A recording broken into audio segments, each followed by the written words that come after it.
திருநெல்வேலி மாவட்டத்தில் கரையிருப்புங்கிற ஒரு கிராமம். அந்த கிராமத்தில் சங்கர் நாராயண பிள்ளை அப்படின்னு ஒருத்தர் இருந்தாங்க. அவருக்கும் ஒரு மனைவிக்கும் ரொம்ப காலமாக பிள்ளை இல்லாமல் இருந்துச்சு.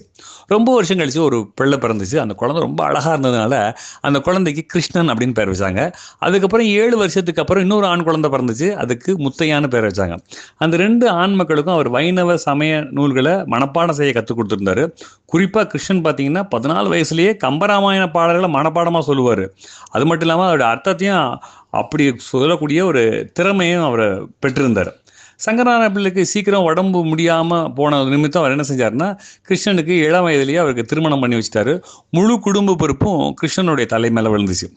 இந்த நிலையில் திருநெல்வேலி மாவட்டத்தில் கிறிஸ்தவம் வேகமாக பரவிக்கிட்டு இருந்துச்சு. ஆனால் கிருஷ்ணனுக்கு கிறிஸ்தவ மதமே பிடிக்காது.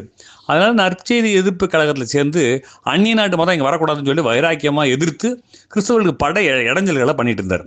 கிருஷ்ணபிள்ளைக்கு நல்ல தமிழ் ஆர்வம் இருந்ததுனால அவர் தமிழ் பண்டிதராக இருந்தார். இந்த நிலையில் சாயர்புரத்தில் ஒரு திருமறை பயிற்சி கல்லூரி, அதாவது வேதாகம கல்லூரி ஒன்று இருந்துச்சு. அது ஒரு தமிழ் பண்டிதர் தேவைப்பட்டது. அதனால் அந்த கிருஷ்ணபிள்ளைக்கு அந்த வேலை கிடைச்சிது. கிருஷ்ணபிள்ளைக்கு கிறிஸ்தவ மதமே பிடிக்காது.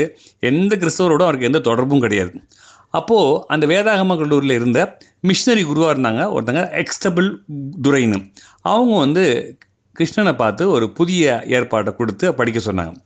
ஏற்கனவே கிருஷ்ணனுக்கு கிறிஸ்தவங்கன்னா பிடிக்காது. உடனே பயங்கர கோபமும் வெறுப்பும் அடைஞ்சு கிருஷ்ணபிள்ளை வேலையே வேண்டாம் அப்படின்னு சொல்லி ராஜினாமா எழுதி கொடுத்துட்டு போயிட்டார்.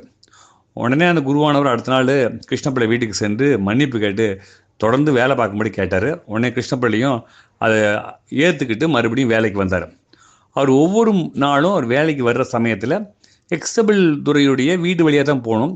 அந்த வீட்டு வாசலில் அவங்களுடைய மனைவி என்ன செய்வாங்கன்னா, ஒவ்வொரு முறையும் இவங்களை பார்க்கும்போதெல்லாம் அவங்க சிரித்த முகத்தோட புன்முறுவதோடு கூட ஸ்தோத்திரம் பண்ணுவாங்க. இது கிருஷ்ணனுக்கு ரொம்ப ஒரு ஆச்சரியமாக இருந்துச்சு.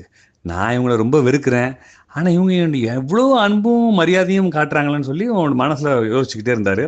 அவங்க காட்டுற நல்ல குணங்களை இவங்களுக்கு இவரை ரொம்ப கவர்ந்ததுனால அந்த புதிய ஏற்பாட்டை வாசிக்க ஆரம்பித்தார். இதுதான் அவர் பின்னாட்களில் அவர் ரட்சிப்பின் அனுபவத்தை இயேசு கிறிஸ்துவை அறிந்து கொள்றதுக்கு ஒரு முக்கியமான காரணமாக இருந்துச்சு.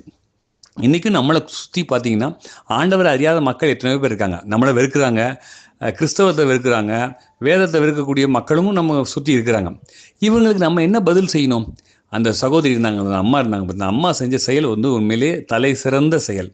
கிறிஸ்தவர்கள் என்ன செய்ய வேணும்னா, வெறுப்புக்கு பதிலாக வெறுப்பில் புன்முறுவலையும் சந்தோஷத்தையும் அன்பையும் காட்டும் பொழுது எப்பேற்பட்ட ஒரு நபராக இருந்தாலும் அந்த அன்பினால் அவங்க தொடப்படுவாங்கிறதுக்கு கிருஷ்ணபிள்ளையுடைய வாழ்க்கை நமக்கு ஒரு சிறந்த சாட்சி.